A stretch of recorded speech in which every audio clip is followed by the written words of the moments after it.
Coming up on Real Time this week, Australian senators rejects bill requiring care for abortion survivors. A concentration camp survivor has been found guilty of pro-life activism.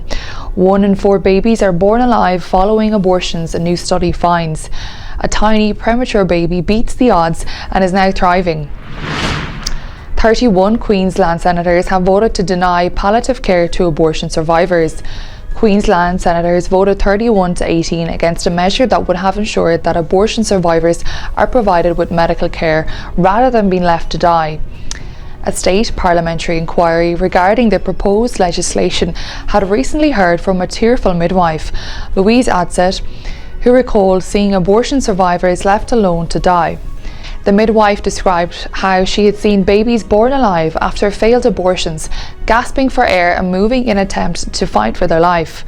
Ms. Adsett told the inquiry that these babies deserve to have the same rights as all other human beings. Responding to the vote against the measure, noted pro-life professor Dr. Joanna Howe stated that she could not understand how anyone could vote against a motion calling for equal treatment for babies, especially after the harrowing and courageous testimony of midwife Louise Adsett. A concentration camp survivor in her late 80s has been found guilty of pro-life activism, including the obstruction of an abortion facility entrance in the US. She now faces dying in prison for her beliefs. Eva Edel survived a communist concentration camp in Yugoslavia in the late 1940s when she was just 10 years old.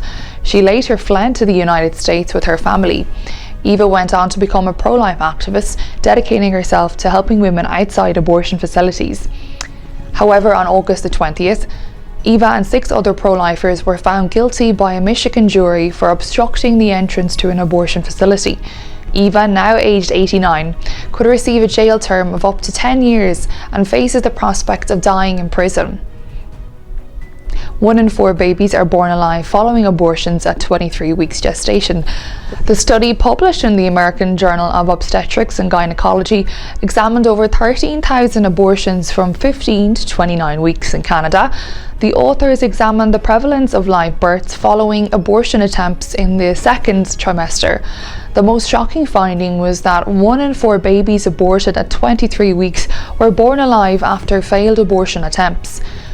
Responding to the study, SPUC's Michael Robinson said that as abortion increases around the world, the number of abortion survivors dying lonely, gasping deaths is reaching a horrifying new high.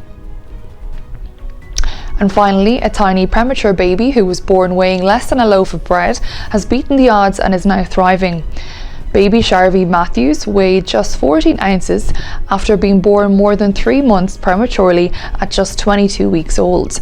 Parents Melissa and Daniel described the fragility of their baby. The couple said that Sharvie was so small that she was the same size as a little doll they tucked into her incubator.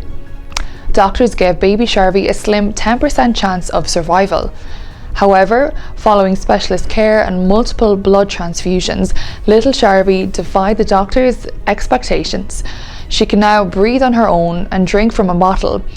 SPUC's Michael Robinson said that the story of baby Sharvie is a heartwarming story of devotion and the overcoming of great odds, and this shows us when human life is given a chance, it can find a way to thrive. From SPUC's newsroom, I'm Catherine Mokler. Thank you for tuning in.